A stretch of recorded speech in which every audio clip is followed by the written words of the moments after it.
अस्सलाम वालेकुम प्यारे बच्चों, कैसे हैं आप सब। उम्मीद करता हूं कि आप सब खैर आफियत से होंगे, फिट फाट होंगे। तो आज के दिन हम डिस्कस करेंगे कम्प्लेक्स एनालिसिस बाय डेनिस जी जिल। इनकी बुक से polar form of complex numbers. इसको हम आज नहीं कल के लेक्चर में डिस्कस कर आए, ठीक है। तो इसके लिए आप कल का लेक्चर देखें। आज के दिन हम मल्टीप्लिकेशन एंड डिवीजन के बारे में डिस्कस करेंगे, यानी कि इसी चीज़ को आगे हम कंटिन्यू करेंगे, ठीक है। तो पहले मैं थोड़ा सा आपको इंट्रोडक्शन बता देता हूँ। जी एक कम्प्लेक्स नंबर होता है जो कि x प्लस एयोटा वाई की फॉर्म का होता है। जी एक कम्प्लेक्स नंबर होता है जो कि x प्लस एयोटा वाई की फॉर्म का होता है। फिर हम यहाँ पे ना थोड़ा सा इसके साथ कुछ इस तरह करते हैं कि x को हम r कोस थीटा कह देते हैं और y को हम r साइन थीटा कह देते हैं। अब ये चीज़ जब यहाँ पे यूज़ करते हैं तो ये वाली चीज़ इस तरह हो जाएगी कि z is equal to x की जगह आ जाएगा r cos theta plus iota की जगह अयोटा ही रहेगा, y की जगह पे आ जाएगा r साइन थीटा। अब r इसके साथ भी है, r इसके साथ भी है, तो हम दोनों में से r ले लेंगे कॉमन, तो बाकी बचेगा कोस theta plus aorta sine theta. तो ये वाली जो हमारे पास एक न्यू चीज़ बन के आई, इसको हम कहते हैं polar form of complex number. इसको हम कहते हैं polar form of complex numbers. अगर ये पोलर फॉर्म है तो ये कौन सी फॉर्म थी, तो ये हमारे पास कार्टेशियन फॉर्म होती है, ठीक है। ये हमारे पास कार्टेशियन फॉर्म थी, कार्टेशियन फॉर्म थी। और यहाँ पे जो x कोमा वाई है, यहाँ पे x और y यूज़ हो रहा था, तो x कोमा वाई को हम कार्टेशियन कोऑर्डिनेट्स कहते हैं, ठीक है। इसको हम कार्टेशियन कोऑर्डिनेट्स कहते हैं, ठीक है। और यहाँ पे इसमें अगर हम देखें r और थीटा यूज़ हो रहा है, तो यहाँ पे जो r और थीटा यूज़ हो रहा है इसको हम पोलर कोऑर्डिनेट्स कहते हैं, ठीक है, कोऑर्डिनेट्स कहते हैं। इसका अगर हम ग्राफ बनाना चाहें तो ये इस तरह होता था, ये एक्स एक्सिस था, ये वाई एक्सिस था, यानी कि ये रियल एक्सिस ऑफ जी था, ये इमेजिनरी एक्सिस ऑफ जी होता था। और यहाँ पे कोई चीज़ आ गई जिसको हमने एक्स कोमा वाई का नाम दिया, ठीक है। और इसको हम क्या कहते थे, ये हमारे पास एक जी वेक्टर होगा, ठीक है। और ये अगर इसकी बात करूँ तो ये जी की मैग्नीट्यूड होती थी जिसे मॉडुलस कहा करते थे, ठीक हो गया। यहाँ पे अगर हम बात करें पोलर में, तो पोलर में सिर्फ और सिर्फ ये एक हॉरिजेंटल एक्सिस, ये पोलर एक्सिस होता है, इसको हम कहते हैं पोलर एक्सिस, ठीक है। और ये यहाँ पे ओरिजिन होता है जिसको हम पोल कहते हैं, ठीक है ना, इसका यहाँ पे पोल होता है। तो फ़र्ज़ किया यहाँ पे एक पॉइंट P है और P पॉइंट कौन सा है, R कोमा थीटा। तो R का मतलब है यहाँ से लेके यहाँ तक की लेंथ, ठीक है, ये आ जाएगा आर, यानी कि जो यहाँ पे जी मोड होगा वो यहाँ पे आर हुआ करेगा। और बाकी ये हमारे पास एंगल होता है जिसको हम थीटा का नाम दे देते हैं, ठीक है। अब यहाँ से आगे बढ़ेंगे, थीटा को हम कहते थे आर्गुमेंट ऑफ जी, ठीक है। ये हमारे पास सेट ऑफ वैल्यूज़ होती थी, क्या, सेट ऑफ वैल्यूज़। इतनी ज़्यादा वैल्यूज़ होती थी, क्यों इतनी ज़्यादा होती थी, क्योंकि हमें पता है कि अगर कोई चीज़ इस तरह है तो ये वाला आंसर जो होगा वो घूम के आए दोबारा यही आंसर होगा, घूम के आए दोबारा आंसर यही होगा, घूम के आए दोबारा आंसर यही होगा। ये तो हमने एंटी क्लॉकवाइज बात की, ये तो हमने एंटी क्लॉकवाइज। अगर हम क्लॉकवाइज की बात करें तो अगर हमारे पास ये कोई चीज़ है तो यहाँ से लेकर यहाँ तक ये नेगेटिव एंगल होगा, ये यहाँ से लेकर यहाँ तक ये भी वही चीज़ होगी, ये दोबारा घूम के आए ये भी वही चीज़ होगी, और सो ऑन, ये चीज़ चलती जाएगी, ठीक है। तो ये सारी वैल्यूज़ आपस में इक्विवेलेंट है, ठीक है। तो ये सेट ऑफ वैल्यूज़ आएंगी, ये सेट ऑफ वैल्यूज जो आएंगी तो उसको हम कहते हैं थीटा, यानी कि आर्गुमेंट जी। फिर हमने कहा कि इन तमाम वैल्यूज़ में से वो वैल्यू उठा लें जो कि माइनस पाई से लेके प्लस पाई के दरमियान में है। तो इन स्पेशल वैल्यूज़ को, यानी कि इन छोटी छोटी सी वैल्यूज़ को हम एक स्पेशल थीटा का नाम देंगे जिसे प्रिंसिपल आर्गुमेंट ऑफ जी कहते हैं, ठीक है। इसे प्रिंसिपल वैल्यूज़ का नाम दे देते हैं और ये प्रिंसिपल आर्गुमेंट होता है, ठीक है ना। ये सिंपल आर्गुमेंट था जो कि इन जनरल हर किसी के लिए एप्लीकेबल है, लेकिन इसकी कुछ वैल्यूज़ उठा ली जो कि माइनस पाई से लेके प्लस पाई के दरमियान में है, तो इसका एक स्पेशल नाम दे दिया गया प्रिंसिपल वैल्यूज़ ऑफ थीटा, यानी कि प्रिंसिपल आर्गुमेंट। ये था हमारा कल का लेक्चर, ठीक हो गया। अब हम सुकून से पढ़ लेते हैं आज के दिन जो चीज़ें हम डिस्कस करेंगे, ठीक है।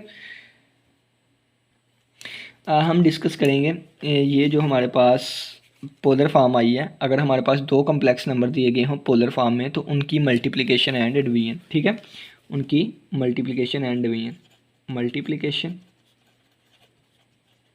एंड डिवीजन, ठीक है ना। इस चीज़ को अब हम डिस्कस करने लगे हैं। चलिए जी देखें, स्टार्ट करते हैं। z1 हम ले लेते हैं जिसकी वैल्यू है r1 और cos θ1 प्लस एओटा साइन θ1, ठीक है। एक z2 हम ले लेते हैं r2 cos θ2 plus iota sign θ2, ठीक है। जिस तरह देखें ना वही फॉर्म है, बस 1 1 लगा दे तो z1 आ जाएगा, 2 2 लगा दें तो z2 आ जाएगा, ठीक है। अब इनकी मल्टीप्लिकेशन की बात करने लगे हैं, यानी कि z1 मल्टीप्लाई बाय z2। तो z1 पहले लिखा हुआ है, z1 की वैल्यू लिख दें तो ये आ जाएगा r1 cos θ1 और प्लस एओटा साइन θ1, ठीक है ना। ये किसकी वैल्यू आ गई, ये आ गई z1 की, ठीक है। अब z2 की वैल्यू लिख दें, z2 की वैल्यू आ जाएगी r2 cos θ2 plus iota sign θ2। ये किसकी वैल्यू आ गई, ये z2 की वैल्यू आ गई। r1 r2 से मल्टीप्लाई होगा, फिर मल्टीप्लिकेशन में आ जाएगा, ये चीज़ मल्टीप्लाई होगी कोस θ1 प्लस एओटा साइन θ1, ये चीज़ मल्टीप्लाई होगी इससे कोस θ2 प्लस एओटा साइन θ2 से, ठीक हो गया यहाँ तक। अब आगे देखें, एक मिनट जी, इसको हम थोड़ा ना इस तरफ कर लेते हैं। चलिए अब ये देखें r1 r2, अब ये देखें मल्टीप्लिकेशन कैसे करते हैं, पहले इसको मल्टीप्लाई करेंगे इससे तो ये आ जाएगा cos θ1 और cos θ2, बाद में इसको मल्टीप्लाई करेंगे इसके साथ तो आ जाएगा प्लस एओटा cos θ1 और ये आ जाएगा साइन θ2, फिर इसको मल्टीप्लाई करेंगे इसके साथ तो आ जाएगा प्लस एओटा साइन θ1 और cos θ2, बाद में इसको मल्टीप्लाई करेंगे इसके साथ तो आ जाएगा plus aorta square, aorta aorta aorta square और साइन θ1 साइन θ2, साइन θ1 और साइन θ2। ये देखें ये आ जाएगा r1 r2 वैसे का वैसे ही, ये cos θ1 cos θ2। अब ये देखें एओटा स्क्वायर किसके इक्वल होता है, -1 के, तो इसके ऊपर मैं लाइन लगा के -1 लिख देता हूँ, तो ये बन जाएगा माइनस साइन θ1 साइन θ2, तो ये आ गया माइनस साइन θ1 और साइन θ2। और ये दो चीज़ों में से एओटा कॉमन आ जाएगा, तो एओटा कॉमन लिया, बाकी बचा cos θ1 साइन θ2 और प्लस साइन θ1 और cos θ2, ठीक है। ये वाली चीज़ हमारे पास आ गई।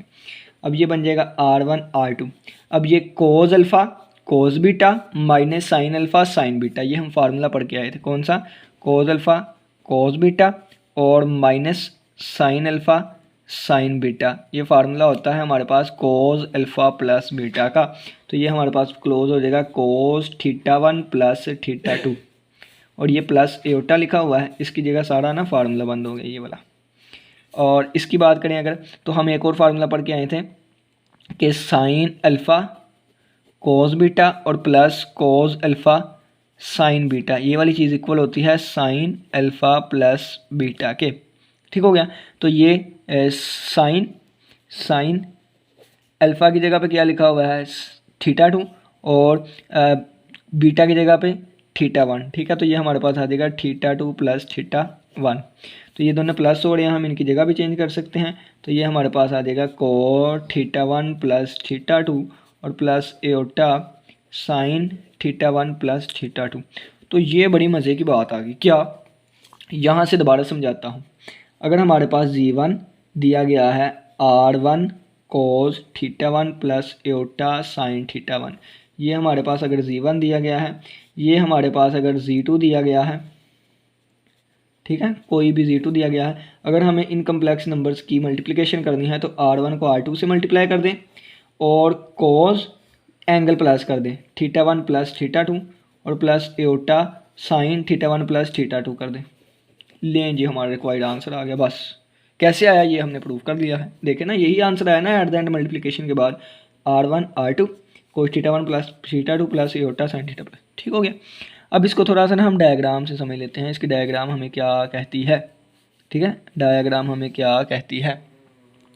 ये फ़र्ज़ किया हमने ले लिया z1, ठीक है, ये हमने क्या ले लिया z1, तो Z1 है तो यहाँ पे R1 इसकी लेंथ आ जाएगी, और अगर हम बात करें तो ये इसका थीटा 1 आ जाएगा।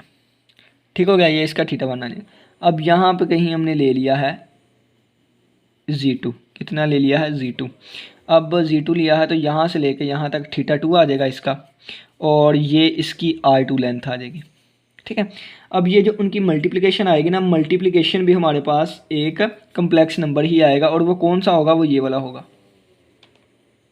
इसकी लेंथ कितनी होगी, तो देखें इसके साथ R1 था तो R1 लेंथ, इसके साथ R2 था तो R2 लेंथ, इसके साथ R1 R2 है तो इसकी लेंथ R1 R2, यानी कि इसकी जितनी लेंथ होगी और इसकी जितनी लेंथ होगी उसको आपस में मल्टीप्लाई कर दें, उतनी लेंथ आ जाएगी। ठीक है, अब ये कितने एंगल पे होगा वो अगर हमने फाइंड करना हो तो इसमें थीटा 1 एंगल था, देखें ये थीटा 1 एंगल है, दूसरा थीटा 2 एंगल पे था, थीटा 2 एंगल था। ठीक है, तो अगर हमने देखना हो कि इसका एंगल कितना होगा तो ये थीटा 1 प्लस थीटा 2 होगा। कितना एंगल, ये थीटा 1 नहीं है यहाँ पे दोनों तरफ थीटा 2 है। ठीक है, तो इसका एंगल अगर हमने देखना हो तो ये थीटा 1 प्लस थीटा 2 है, यानी कि थीटा 1 और थीटा 2 को ऐड करें, जितना एंगल बनेगा वो ये इसका एंगल होगा। ठीक है, थीटा 1 प्लस थीटा 2। तो ये हमारे पास डायग्राम बन गई। दोबारा देख लें, ये हमारे पास क्या है, ये थीटा 1 है और ये R1 है। ये क्या था, ये हमारे पास थीटा 2 था और ये R2 था। तो दोबारा जो इन दोनों से बनेगा वो कौन सा होगा, वो ये वाला होगा, और इसकी लेंथ जो होगी, इनकी लेंथ की मल्टीप्लिकेशन होगी, यानी कि R1 और R2 की मल्टीप्लिकेशन जितनी आएगी उतनी लेंथ इसकी होगी। और ये थीटा 1 था, ये थीटा 2, और थीटा 1 प्लस थीटा 2 करेंगे, जितना एंगल बनेगा वो ये इसका होगा। ठीक हो गया, तो उम्मीद करता हूँ कि इस मल्टीप्लिकेशन की आप लोग को समझ आ गई होगी। तो अब हम चलते हैं डिवीजन पे। कहाँ पे, डिवीजन पे। डिवीजन की अगर हम बात करें तो मैं डायरेक्ट ही लिखने लगा हूँ। अब डायरेक्ट ही Z1 की जगह पे R1 cos theta 1 plus iota sine theta 1 आ जाएगा, और बटे में क्या आ जाएगा, Z2 यानी कि R2 cos theta 2 plus iota sine theta 2 आ गया। ठीक है, अब यहाँ पे देखें तो बटा लैदा कर, यानी कि R1 ओवर R2 कर देते हैं, और ये चीज़ हमारे पास बन जाएगी बाकी कोस थीटा 1 और प्लस एओटा साइन थीटा 1, और बटे में क्या आ गया, cos theta 2 plus iota sine theta 2 आ गया। ठीक हो गया, यहाँ तक आ गया। अब हमें पता है कि बटे में अगर ए प्लस एओटा आता हो, एओटा बी, यानी कि इस तरह एओटा आता हो तो इसके कॉन्जुगेट से मल्टीप्लाई डिवाइड करते हैं, उसको रैशनलाइज कर लेते हैं। ठीक है, तो रैशनलाइज करेंगे तो आ जाएगा कॉस थीटा 2 और माइनस वाले से मल्टीप्लाई डिवाइड। ठीक है, माइनस साइन थीटा 2, ताकि बटे में से एओटा ख़त्म हो जाए, क्योंकि बटे में एओटा नहीं रखते होते, और ये आ जाएगा माइनस एओटा साइन थीटा 2। ठीक हो गया, अब ये आ जाएगा R1 ओवर R2, और ऊपर अगर देखें तो ये चीज़ें आपस में मल्टीप्लाई हो रही हैं, तो आ जाएगा मल्टीप्लाई डायरेक्ट ही कर देता हूँ, ये ब्रैकेट लगा दी मैंने, मल्टीप्लाई कर देता हूँ। इसको इससे मल्टीप्लाई करूँगा तो आ जाएगा कोस थीटा 1 कोस थीटा 2। आगे ये इससे मल्टीप्लाई होगा तो आ जाएगा माइनस साइन, क्या माइनस साइन और एओटा और cos theta 1 sine theta 2, cos theta 1 और साइन थीटा 2। अब इसको इससे मल्टीप्लाई करूँगा तो क्या आएगा, प्लस एओटा साइन थीटा 1 और कोस थीटा 2, और इसको इससे मल्टीप्लाई करूँगा तो आ जाएगा plus minus minus aorta square sine theta 1 sine theta 2, sine theta 1 और साइन थीटा 2, और बटे में अगर हम बात करें तो ये a plus b a minus b, तो a की जगह पे ये है, b की जगह पे ये है, a की जगह पे ये है, b की जगह पे ये है, तो आ जाएगा a स्क्वायर और माइनस b का स्क्वायर। ठीक हो गया, यहाँ तक पहुँच गए। अब आगे देखें, ये आ जाएगा R1 ओवर R2, ऊपर अगर हम डिस्कशन करें तो ये बन जाएगा कोस थीटा 1 कोस थीटा 2। अब ये देखें एओटा स्क्वायर -1 के इक्वल होता है, तो इसको कट के मैंने -1 लिख दिया, तो -1 प्लस 1, तो ये बन जाएगा plus sine theta 1 sine theta 2, तो प्लस साइन थीटा 1 और साइन थीटा 2, और इन दोनों में देखें तो एओटा आ रहा है, एओटा, तो एओटा कॉमन ले लिया, और ये वाली चीज़ मैं पहले लिख लूँगा क्योंकि ये प्लस वाली है और ये माइनस वाली है, ये बाद में लिख लूँगा। तो ये आ जाएगा sine theta 1 cos theta 2, plus वाली मैंने पहले लिख ली और अब माइनस वाली बाद में, और माइनस कोस थीटा 1 और साइन थीटा 2 आ गया। ठीक है, और अगर बटे में आ जाएँ तो बटे में अगर हम देखें तो ये बन जाएगा कोस स्क्वायर थीटा 2 और ये माइनस एओटा स्क्वायर और साइन स्क्वायर थीटा 2 बन जाएगा। ठीक हो गया। आगे देखें तो ये आ जाएगा R1/R2। अब ये देखें कोज, यहाँ पे फार्मूला लग जाएगा, कौन सा मैं लिख देता हूँ, cos alpha cos beta plus sine alpha sine beta. तो ये किसके इक्वल होता है, ये इक्वल होगा हमारे पास कोज अल्फ़ा माइनस बीटा के। तो ये फार्मूला आ जाएगा कोज अल्फ़ा की जगह θ1 और माइनस θ2 और प्लस एओटा, यहाँ फार्मूला लगेगा कौन सा, साइन अल्फ़ा कोज बीटा और minus cos alpha sine beta. ये किसके इक्वल होता है, ये इक्वल होता है साइन अल्फ़ा माइनस बीटा के। तो cos alpha sine alpha cos beta minus cos alpha sine beta, तो ये इक्वल हो जाएगा साइन अल्फ़ा माइनस बीटा यानी कि साइन θ1 माइनस θ2। तो ये आ जाएगा साइन θ1 माइनस θ2 के इक्वल।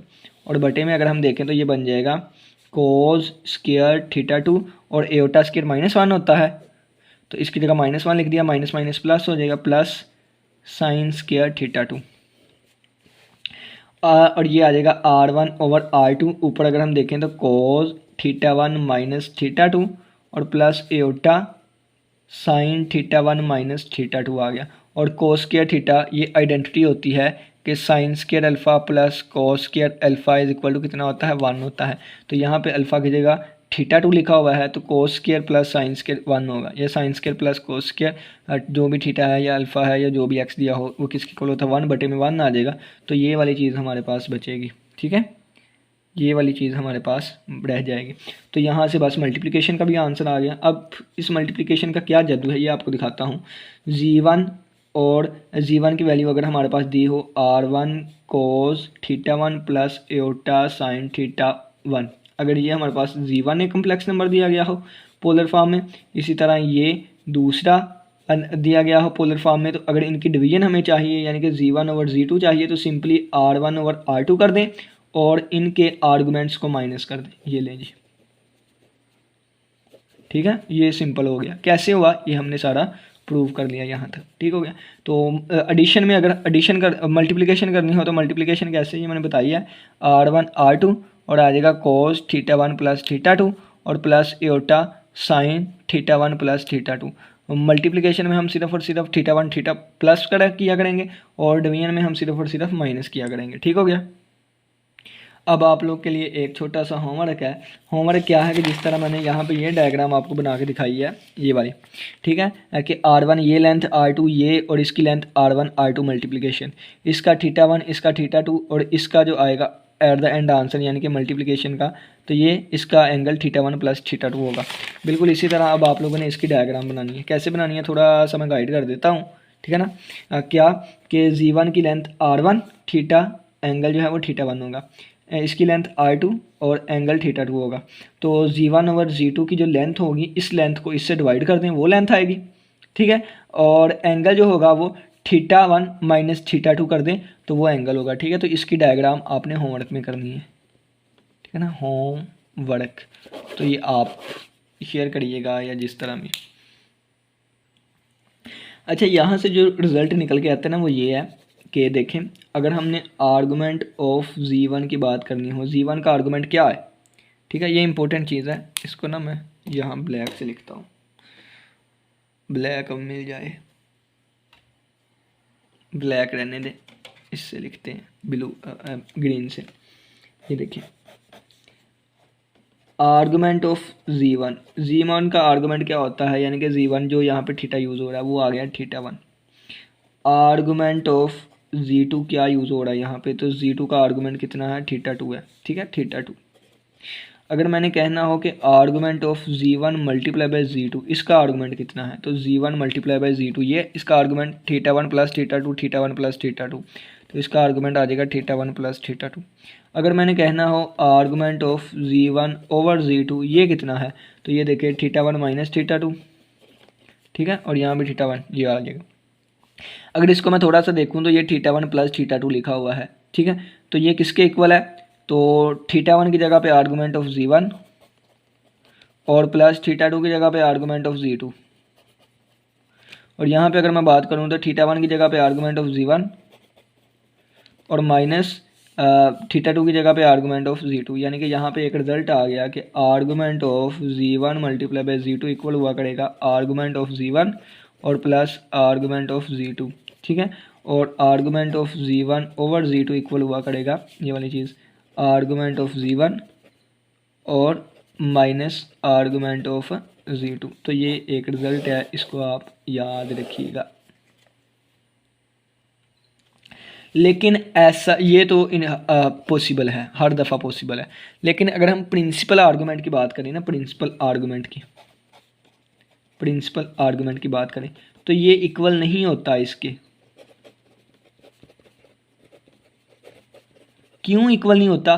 क्या पता इसकी वैल्यू और इसकी वैल्यू ऐड होके इस इंटरवल से बाहर निकल जाए।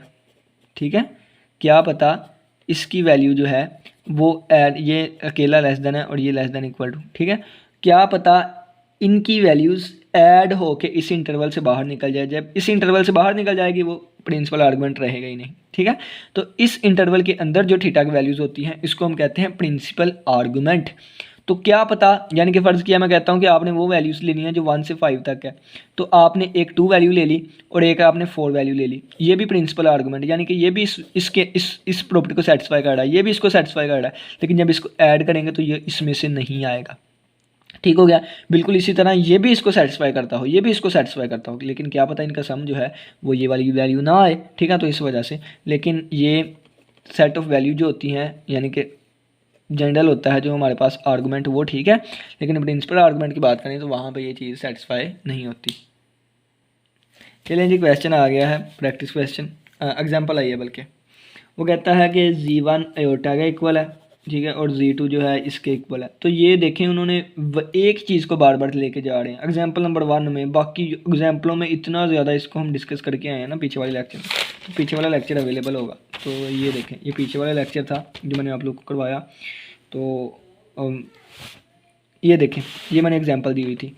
तो ये जब जी की वैल्यू हम थीटा ले गए थे, जी की वैल्यू थीटा, तो उस वक्त आर्गूमेंट की कितनी ज़्यादा वैल्यूज़ आ रही हैं, कि आर्गूमेंट की कितनी ज़्यादा सेट ऑफ वैल्यूज़ आ रही हैं। लेकिन इनमें से जो π/2 होगा ना, वो इस इंटरवल में लाई करता है और उसको हम आर्गूमेंट ऑफ जी कहेंगे। ठीक है, इसी तरह एक और वैल्यू थी, ये देखें। अब अगर मैं जी ये वैल्यू लेके गया हूँ, जी की ये वैल्यू ली है, तो इसकी भी सेट ऑफ वैल्यूज़ कितनी ज़्यादा आएंगी। लेकिन उसमें से जो -5π/6 होगा, ये आर्गूमेंट, ये प्रिंसिपल आर्गूमेंट होगी। ठीक है, क्योंकि ये इस इंटरवल में लाई करती है ना, इस इंटरवल में। ठीक है, तो ये सारी चीज़ें मैंने पिछले लेक्चर में डिटेल से डिस्कस की थी। तो अब ये एग्जांपल में ना वही दो दे दी गई हैं, z1 एयोटा दे दिया है और z2 ये दे दिया गया है। तो इसका जो प्रिंसिपल आर्गूमेंट आएगा ना, वो क्या आएगा, z1 का जो प्रिंसिपल आर्गूमेंट है वो π/2 पीछे डिस्कस सारा किया गया है, और इसका जो आर्गूमेंट आएगा ना, प्रिंसिपल आर्गूमेंट, ये हमारे पास आया था -5π/6। ठीक है, ये लिखा हुआ है -5π/6। ठीक है, ये वाला 5π/6 था, लेकिन ये एंटी क्लॉकवाइज था, तो इस वजह से इसके साथ नेगेटिव साइन लग जाएगा। तो ये हमारे पास आ गया था। अब ऊपर हम फार्मूला क्या पढ़ के आए थे कि आर्गूमेंट ऑफ z1 और z2 किसके इक्वल होता है, argument of z1 plus argument of z2, और argument of z1 divided by z2 किसके इक्वल होता है, इनके इक्वल होता है। ठीक है, तो ये हमारे पास आ जाएगा argument of z1 multiply by z2, ये किसके इक्वल होगा, तो π/2 और प्लस -5π/6। ठीक है, तो इनका एलसीएम ले लें तो 6 एलसीएम आएगा, 3 की कमी है, 3π - 5π आ जाएगा। तो ये हमारे पास -2π/6 आ जाएगा, 2 एक बार 2, 2 3 बार 6, तो ये हमारे पास -π/3 आ जाएगा। ठीक है, तो ये सिंपली एलसीएम ले लिया, आपको लेना आता है। और अगर हम फाइंड करना हो argument of z1 over z2, तो ये किसके इक्वल आएगा, इसका आर्गूमेंट माइनस ये वाला, तो π/2 -5π/6, तो ये आ जाएगा π/2 और प्लस 5π/6, और ये आ जाएगा हमारे पास 6 एलसीएम और 3 की कमी, 3π प्लस 5π और 5 3 8, 8π/6 और 2 3 बार 6, तो 4 बार 8, ये 8π/3 आ जाएगा। कैलकुलेशन है, आपको आती है इसलिए जल्दी जल्दी की है। अब यहाँ पे देखें, इसको हमने प्रिंसिपल आर्गूमेंट कहा था, क्यों, क्योंकि ये -π से पाई के दरमियान लाई करता था। ये भी प्रिंसिपल आर्गूमेंट था, -π से पाई के दरमियान लाई करता था। लेकिन क्या पता ये वाला आंसर इसमें लाए ना करे, क्या पता ये वाला आंसर इसमें लाए ना करे, यानी कि ये प्रिंसिपल आर्गूमेंट था, ये प्रिंसिपल आर्गूमेंट था, लेकिन इसका हम नहीं कह सकते ये प्रिंसिपल आर्गूमेंट आएगा या नहीं आएगा। जो वैल्यू होगी उसको चेक करेंगे कि ये आया भी है कि भी नहीं। ठीक है, तो हम इस पर कमेंट नहीं कर सकते, ये मैंने यहाँ पे बात बताई आप लोग को। Argument z1 z2 argument plus argument, argument Z1 over Z2 argument minus argument, ठीक है। लेकिन अगर प्रिंसिपल आर्गूमेंट की बात करें तो इसका हमें नहीं पता कि इनका सम जो है वो प्रिंसिपल आर्गूमेंट आएगा कि नहीं, ठीक हो गया, क्योंकि हमें इस इंटरवल के बारे में नहीं पता कि वो यहीं पे लाया करेगा या बाहर। हाँ फाइंड करके देख सकते हैं, इसको फाइंड कर लें, माइनस पाई से पाई के दरमियान हुआ तो ये प्रिंसिपल आर्गूमेंट, वगिरना अकेला आर्गूमेंट। इसको भी फाइंड करके देखें, अगर माइनस पाई से पाई के दरमियान हुआ तो प्रिंसिपल आर्गूमेंट, वगिरना सिंपल आर्गूमेंट। उम्मीद करता हूँ कि आज की लेक्चर की समझ आई होगी। किसी बच्चे को कोई भी क्वेश्चन हुआ तो लास्ट में पूछिएगा। नेक्स्ट हम इंटीजर पावर ऑफ जी को कल के लेक्चर में डिस्कस करेंगे। इसी के साथ इजाज़त दीजिए, अपना बहुत सा ख्याल रखिएगा। अल्लाह हाफिज़, अल्लाह निगहबान।